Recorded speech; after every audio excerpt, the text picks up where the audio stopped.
Mutual ഫണ്ടിൽ SIP-യിൽ invest ചെയ്യുമ്പോൾ നമ്മൾ ചൂസ് ചെയ്യുന്ന ഫണ്ടിന്റെ പെർഫോമൻസ് ഇവാലുവേറ്റ് ചെയ്യാൻ ഏത് റേഷ്യോ ആണ് നോക്കേണ്ടത്? CAGR മതിയോ, XIRR വേണോ, അതോ റോളിംഗ് റിട്ടേൺസ് ആണോ നോക്കേണ്ടത്?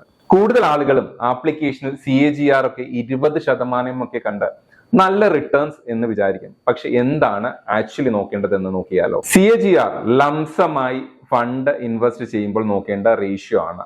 ഒറ്റയടിക്ക് പൈസ ഇട്ടാൽ റിട്ടേൺസ് എത്ര കിട്ടുമെന്ന ക്ലിയർ ഇൻഡിക്കേഷൻ നൽകും. എന്നാൽ SIP-യിൽ എവറി മന്ത് ഡിഫറെന്റ് ഡേറ്റിൽ ഡിഫറെന്റ് NAV ആണ് നമ്മൾ പർച്ചേസ് ചെയ്യുന്നത്. ആദ്യത്തെ ഇൻസ്റ്റാൾമെന്റ് ചിലപ്പോൾ 3 വർഷമായിട്ട് ഇൻവെസ്റ്റഡ് ആയിരിക്കും.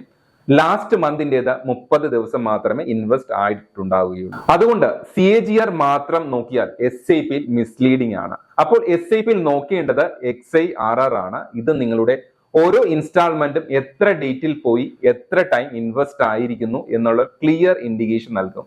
ഇതൊക്കെ കൺസിഡർ ചെയ്തിട്ടാണ് ആക്ച്വൽ ആനുവൽസ് റിട്ടേൺ നിങ്ങൾക്ക് തരുന്നത്. ആപ്ലിക്കേഷനിൽ CAGR 20% കാണിക്കുമ്പോൾ XIR മേ ബി 13% ആയിരിക്കും.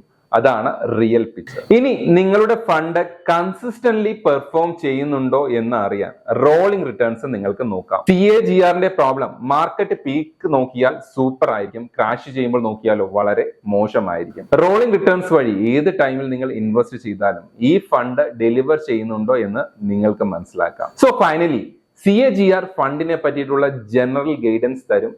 XIRR നിങ്ങളുടെ ആക്ച്വൽ റിട്ടേൺസ് പറയും. റോളിംഗ് റിട്ടേൺസ് കൺസിസ്റ്റൻസി ചെക്ക് ചെയ്യും.